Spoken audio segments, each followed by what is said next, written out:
Buenas noches. El presidente López Obrador se acordó hoy del expresidente Felipe Calderón.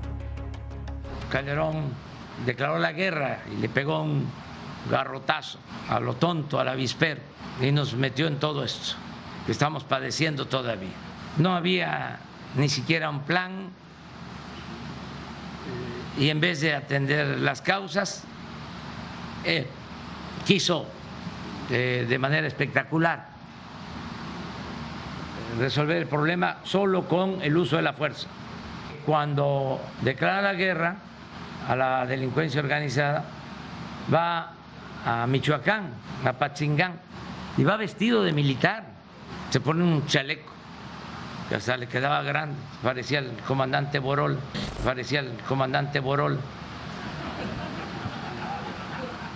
y ahí declara la guerra. Bueno, en menos de una hora Felipe Calderón le respondió con un duro tuit. Escribió Felipe Calderón: hoy se cometen más de 100 homicidios al día, casi el doble que al final de mi gobierno, el cual comenzó a limpiar la casa plagada de animales venenosos. Hoy se les deja crecer porque no se distinguen alacranes de abejas. A mí no me queda el saco, a otros el cargo les queda grande. Tuit de Felipe Calderón, nuevo roce o nuevo encontronazo, si se prefiere, entre dos viejos rivales, cuando menos rivales desde 2006. Por lo visto, el expresidente Calderón, quien está en proceso de construir un partido político, no le piensa dejar pasar una al presidente López Obrador. Pero más allá de la polémica entre el presidente y el expresidente sobre el golpe al avispero y la llamada guerra contra el crimen, las escenas de hoy siguen siendo muy parecidas a las de hace casi 13 años, cuando era presidente Felipe Calderón. Esta madrugada ocurrió un nuevo ataque contra policías. Esta vez fue en Nuevo Laredo, en Tamaulipas. Fue una emboscada contra policías.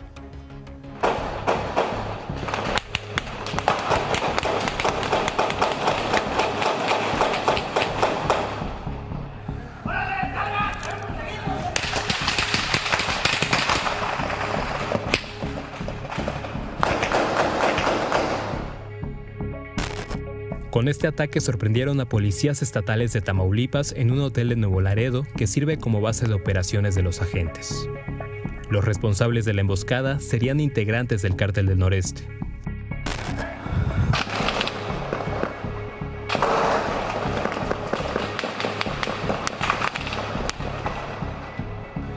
Valió ver.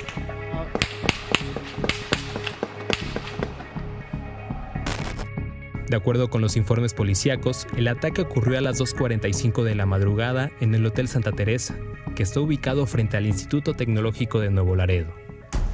Los policías dormían cuando varios hombres llegaron en camionetas, rodearon el hotel y comenzaron a disparar hacia las habitaciones. Aunque la agresión fue repelida, un policía murió y otros 2 resultaron heridos. El policía asesinado fue identificado como Raúl. Los policías heridos fueron operados y se encuentran estables. En su cuenta de Twitter, el gobernador Francisco García Cabeza de Vaca aseguró que no bajarán la guardia ante la inseguridad que vive el estado, pero también reclamó al gobierno federal. El gobernador escribió que este ataque pudo haberse evitado. Hay diferentes áreas del gobierno federal en materia de seguridad que pareciera ser que no tienen el mismo compromiso y la misma voluntad política que tenemos aquí en Tamaulipas. Que cada quien asuma su responsabilidad. Nosotros estamos haciendo lo propio.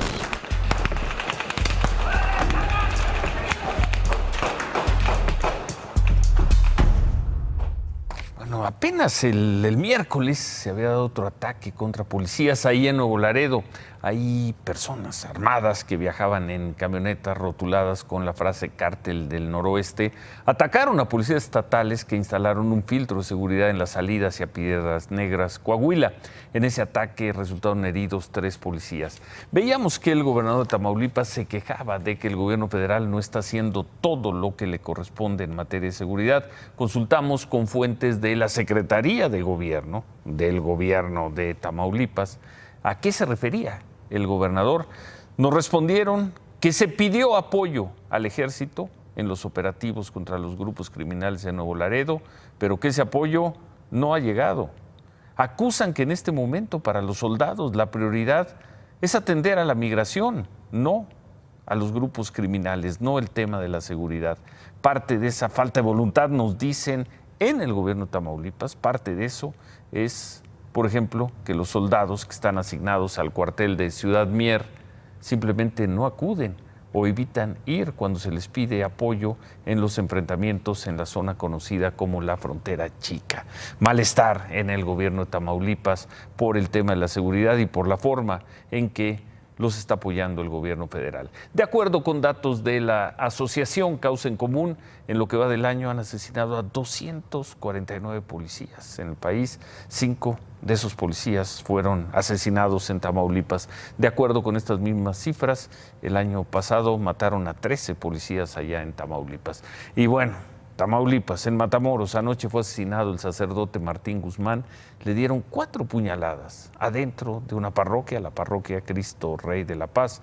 Los vecinos lo encontraron herido en el portón de la iglesia, lo llevaron al hospital, pero murió. No hay detenidos por este ataque. En estos momentos está siendo velado ahí mismo en esa parroquia y se informa que mañana sus restos van a ser trasladados a La Piedad en Michoacán, de donde es originario. La diócesis de Matamoros simplemente lamenta el asesinato. Anoche informamos sobre la detención de 6 policías federales que estarían involucrados en la ejecución de hombres desarmados que tenían tomado el Palacio Municipal de Apatzingán, hechos ocurridos el 6 de enero de 2015. Vimos estas imágenes del momento en que fueron detenidos el miércoles. Los familiares de estos policías acusaron que pues fueron engañados. Los citaron en 3 instalaciones de la Policía Federal para un asunto y ahí mismo les dijeron que tenían órdenes de aprehensión. Los familiares de estos policías nos confirman hoy que ya fueron llevados al penal federal del municipio de Ocampo, en Guanajuato.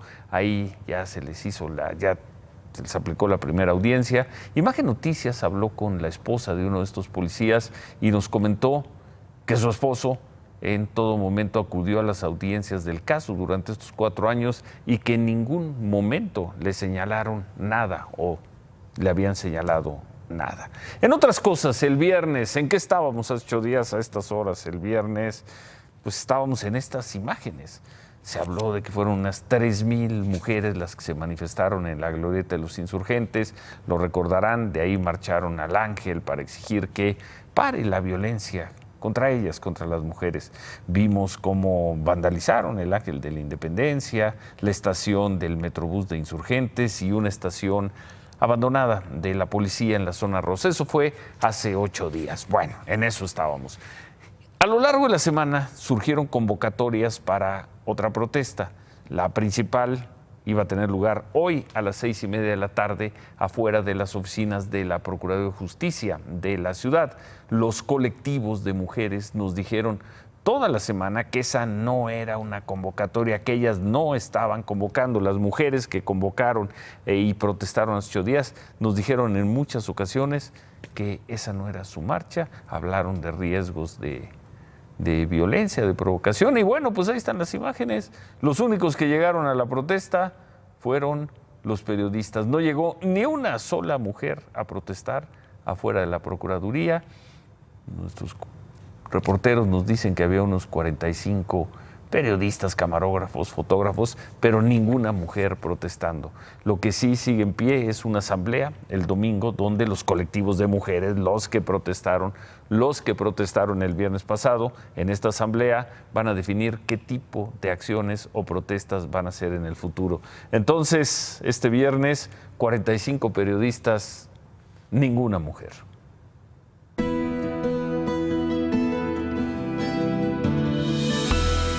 Y esta historia también muy dura. Ayer informamos que las autoridades del Hospital 20 de Noviembre del ISSSTE, aquí en la Ciudad de México, habían comprado ya 3 medicamentos que reclamaban los padres de niños atendidos en las unidades de cáncer de ese hospital.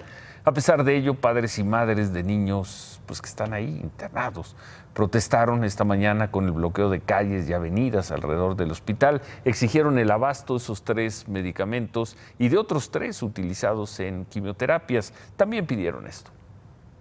Necesitamos más médicos de hematología en el 5º piso que hay en la tarde, los fines de semana. Nuestros hijos tienen crisis y no hay personal. personal médico, necesitamos enfermeras especializadas que los atiendan y medicamento de calidad, no medicamentos que les ocasionen reacciones de repente, no, medicamentos de laboratorios confiables. Nuestros niños merecen lo mejor. El gobierno no puede limitarnos eso. Bueno, ante esta protesta, el director del Hospital 20 de Noviembre, Alfredo Merino, recibió a los padres inconformes. Algunos de esos padres, como veíamos, protestaban en un tono desesperado. El director del 20 de Noviembre les notificó lo que informamos ayer, que ya se compraron 3 medicamentos y que estaban por adquirirse otros más. Además, se comprometió a que el próximo lunes el hospital va a contar con todos los medicamentos necesarios para tratar las quimioterapias, incluidas, desde luego, las quimioterapias retrasadas. Muchos de los fármacos que se han carecido es porque hay desabasto nacional, incluso no se han estado pudiendo importar. Sé que ustedes los pueden adquirir en ciertas instancias, me refiero estrictamente a la Cristina, pero ustedes la pueden adquirir de proveedores que nosotros como institución pública no podemos. Por desgracia, ya no hay ahorita en el mercado Cristina. Ya la conseguimos. La reunión fue privada, pero los padres de familia compartieron a Imagen Noticia este video y más del encuentro con el director del Hospital 20 de Noviembre. Además de los medicamentos para las quimioterapias, el director garantizó que se contará con todo lo necesario, guantes, bombas, agujas para los tratamientos, y dijo que revisarán la posibilidad de que haya más médicos y enfermeras en el área de hematología pediátrica, donde hoy se trata a 250 niños. Dura historia. Ojalá el lunes quede resuelta esta crisis.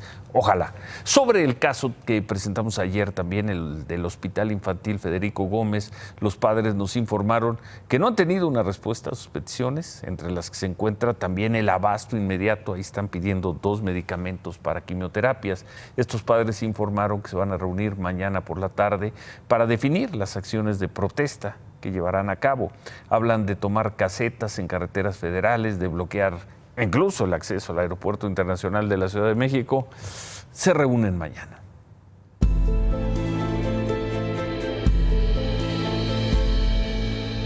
Y bueno, al final de la semana la gran confusión pareció aclarada y las cosas parecen quedar en paz. Recordarán que el martes hubo tremendo revuelo por estas declaraciones de la secretaria de Gobernación, Olga Sánchez Cordero. Estamos dialogando con muchos grupos y de verdad, nos han manifestado ya que no quieren seguir en esta violencia, que ellos quieren deponer las armas y quieren caminar hacia la paz. Eso fue el martes. A la mañana siguiente, el presidente desautorizó esas palabras al expresar que su gobierno no dialoga ni dialogará con grupos armados. Pero ya era tarde para el subsecretario de Gobernación, Ricardo Peralta. Él ya estaba en La Huacana, en Michoacán, y festejaba el inicio de una supuesta obra pública con una comunidad que, si bien ese día se presentó desarmada, es una comunidad que nutre y hospeda a grupos armados que no poco señalan como vinculados a organizaciones criminales. Eso fue el miércoles. Ayer el presidente López Obrador arremetió otra vez contra esos acercamientos y le dijo a la secretaria Olga Sánchez y al subsecretario Peralta que no quería nada con grupos armados ni con autodefensas. Pues hoy, hasta hoy, tomó nota la secretaria de Gobernación. El señor presidente nos ha dado una instrucción muy clara. No quiere que sigamos en esta línea y nosotros vamos a respetar la instrucción del presidente.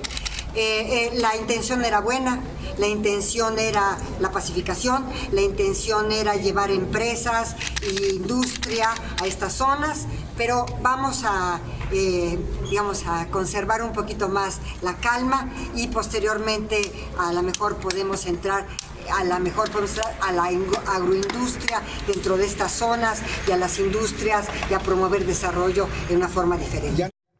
Bueno, queda la pregunta de por qué la rectificación no se dio el mismo martes, el miércoles, por qué no se dio ayer. Pero a juzgar por la contundencia expresiva del presidente y las palabras de hoy de doña Olga, los esbozos de diálogo con grupos armados o grupos de resistencia o autodefensas o como se les quiera llamar, Los esbozos que sí intentó el gobierno de la Cuarta Transformación quedan cancelados, prohibidos.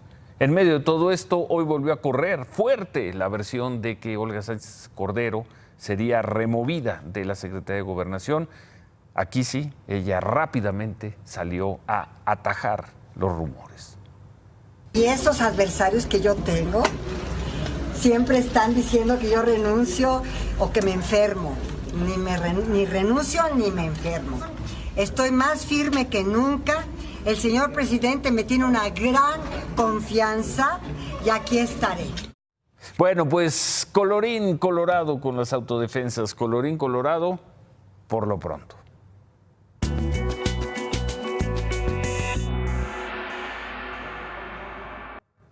Bueno, vamos a ver esta historia, esta denuncia que se ha hecho muy visible en redes sociales, la proliferación de quejas por fraudes al momento de hacer una cita para tramitar el pasaporte, un trámite que exclusivamente se hace por la página de internet de la Cancillería.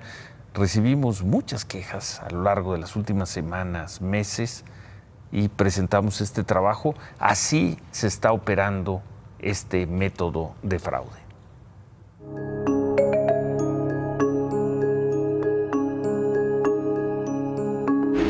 Desde hace 2 años, la Secretaría de Relaciones Exteriores alertó de la existencia de páginas de internet fraudulentas que ofrecen trámites para sacar o renovar el pasaporte. Páginas que ofrecen gestiones que en realidad son un engaño. En los últimos meses, usuarios en redes sociales siguen reportando haber sido víctimas de estafadores. El fraude es así. Cualquier persona que quiera hacer el trámite ingresa a Google y la primera página que aparece es Pasaporte MX. No es una página oficial, pero su diseño y fácil acceso hacen que los usuarios sean engañados. Pasaporte MX aparece en Google incluso antes que el portal de la Secretaría de Relaciones Exteriores. Al entrar a la página, te dan la opción para agendar una cita. Después eliges qué trámite quieres realizar.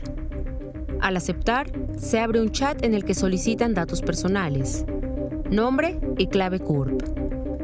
Preguntan qué día prefieres la cita en las oficinas de Relaciones Exteriores y dan opciones para agendarla. El trámite parece normal, pero el fraude empieza cuando se pide realizar el pago del pasaporte. La página ofrece 2 opciones de pago, uno con tarjeta American Express y otro directo en una tienda OXXO. Si el usuario opta por el pago con tarjeta, automáticamente la página manda un aviso de que tiene problemas para realizar el cobro. Eso orilla a la víctima a pagar de la otra forma, en el OXXO. Se proporciona un número de cuenta de Banamex para hacer el depósito. Mientras tanto, el chat permanece activo. Como que me vibró que podría ser un fraude y le pregunté. Le dije, oye, ¿cómo sé que no es fraude? Y me contestó súper bien, o sea, como que también no sé si estén acostumbrados a esa pregunta. Una vez realizado el pago en el OXXO, en el chat te avisan que tienes que enviar a su correo electrónico una imagen del comprobante y los datos del interesado. Aseguran que te reenviarán una confirmación de tu cita, pero nunca llega. En ese momento, cierran el chat y bloquean el acceso a la página. Este es el comprobante que llevé, que es de el OXXO, con la cuenta que ellos me dijeron. Los costos de las páginas fake, comparados con los costos oficiales, se disparan así. Para los pasaportes con vigencia de 1 año, la diferencia es más del doble. Y en los pasaportes con vigencia de 3, 6 y 10 años, el precio sube la mitad. En junio del año pasado, la Secretaría de Relaciones Exteriores informó que al menos 145 personas habían sido víctimas de este delito en 9 portales de internet. Ojalá y poder informar a más personas sea como que sea útil, ¿no? Para pues que la gente sepa que por cualquier lado te pueden chingar.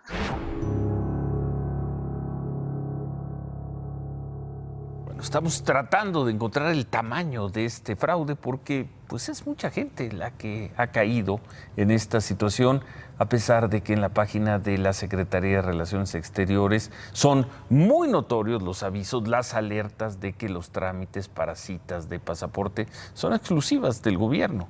Incluso se proporciona un número para denunciar cualquier intento de fraude. El lunes, vamos a ver si el lunes tenemos más información sobre este tema y podemos calcular de qué tamaño es y a cuántas personas ha afectado.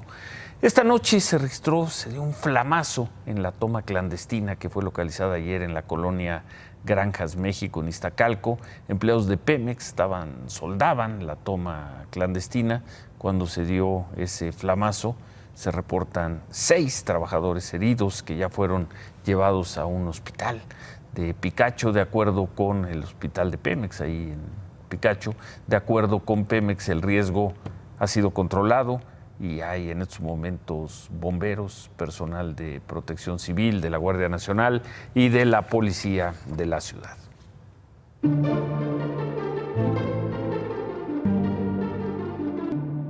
Y otra historia polémica de la semana. Ayer la dirigencia del Sindicato Nacional de Trabajadores de la Educación, del CENTE, anunció que a partir de lunes se expondrá al público, se van a presentar 17 obras de arte que, según el sindicato, la PGR le confiscó a la maestra Elbester Gordillo y entregó en junio del año pasado al sindicato. Pinturas, las vimos ayer, de Diego Rivera, de Toledo, de Gabriel Orozco, de Coronel, entre otros autores. Pero el abogado de la maestra Elbester Gordillo, el abogado Marco Antonio del Toro, rechazó que el sindicato hubiera recuperado esas obras. Dijo que, por el contrario, fue la maestra Gordillo quien entregó voluntariamente ese patrimonio al sindicato y que el sindicato ni siquiera lo quería recibir.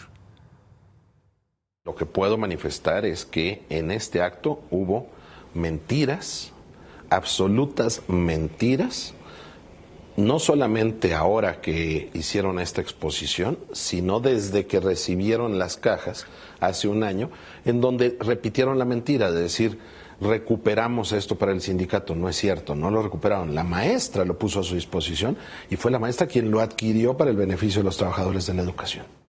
Bueno, el abogado del Toro insiste que tienen todos los documentos para demostrar cómo en varias ocasiones la maestra Elbester Gordillo trató de devolverle al sindicato 15 cajas que tenían estas obras de arte que alguna vez el sindicato evaluó entre 1,000 y 3,000 millones de pesos.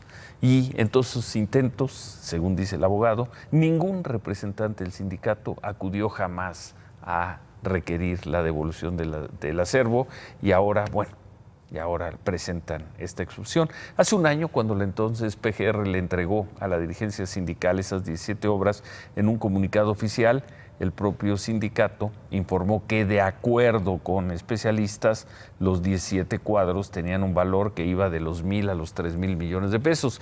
Decimos esto porque hoy la dirigencia del CENTE señaló que no saben de dónde salió ese cálculo. Tampoco el abogado del Toro tiene idea de cuánto vale esto que se va a exponer a partir del lunes.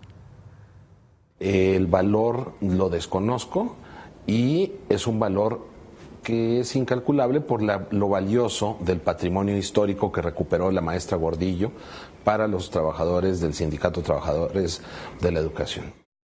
Bueno, como sea, mucho dinero, y lo mejor es que esto lo van a poder ver los ciudadanos, va a estar abierto al público a partir del lunes. ¿Qué más tenemos, Cristal?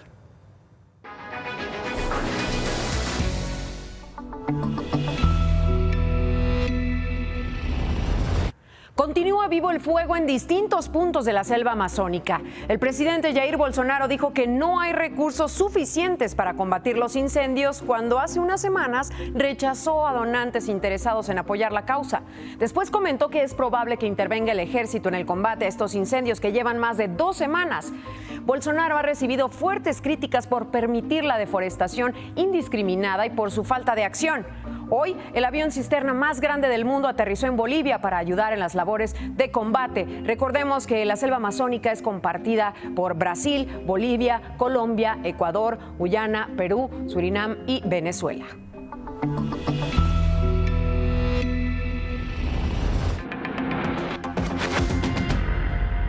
La venta de sargazo por internet es ilegal según la CONAPESCA, y es que no hay permisos o concesiones para la pesca comercial de esta macroalga en Quintana Roo. Solamente hay 37 autorizaciones, pero son en Baja California y Baja California Sur para 82 embarcaciones. Ayer les comentamos que encontramos la oferta de sargazo en la página de Mercado Libre, donde llega hasta los 900 pesos por kilo.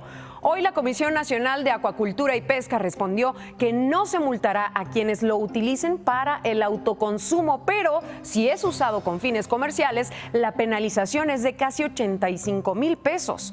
Por su parte, la Semarnat dijo que para los envíos de sargazo por paquetería no se requiere permiso porque no se trata de una especie regulada ni tiene protección especial. Los requisitos para solicitar este permiso de pesca comercial se pueden consultar en la página de la CONAPESCA.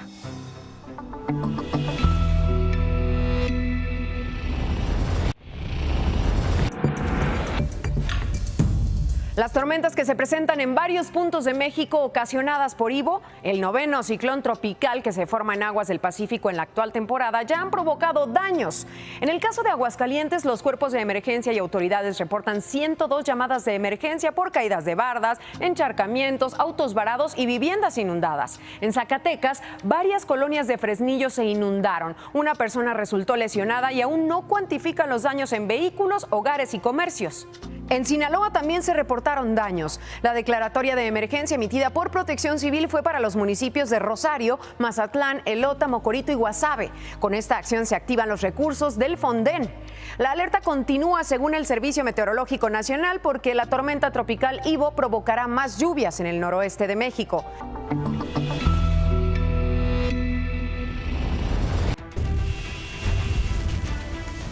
Alrededor de 40 taxistas bloquearon la avenida Universidad y Miguel Ángel de Quevedo en la colonia Oxtopulco, alcaldía de Coyoacán, en la Ciudad de México, provocando caos en esa zona por unas 3 horas la tarde de este viernes. Los taxistas protestaban porque la Secretaría de Movilidad, junto con elementos de la Secretaría de Seguridad Ciudadana, desalojaron una base de taxis ubicada afuera del Metro Copilco por no tener permiso para operar. Según la Secretaría, muchos son taxis pirata y con estas acciones buscan evitar delitos y riesgos para los usuarios. Buenas noches, Ciro. Buenas noches, Cristal. El INEGI corrigió las cifras del crecimiento de la economía mexicana entre abril y junio, el segundo trimestre de este año. El resultado es que simplemente no hubo crecimiento. El crecimiento de la economía mexicana en el segundo trimestre fue de 0.0% y no de 0.1% como se preveía hace un par de semanas.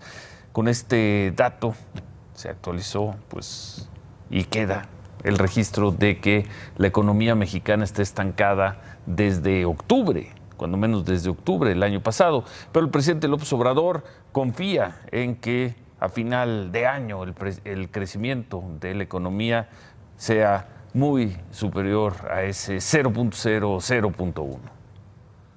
Antes tenían una metodología que se sigue aplicando para medir crecimiento. Nosotros sí nos importa el crecimiento, pero nos importa más el desarrollo, porque, repito, crecer es crear riqueza y el desarrollo es crear riqueza y distribuir la riqueza.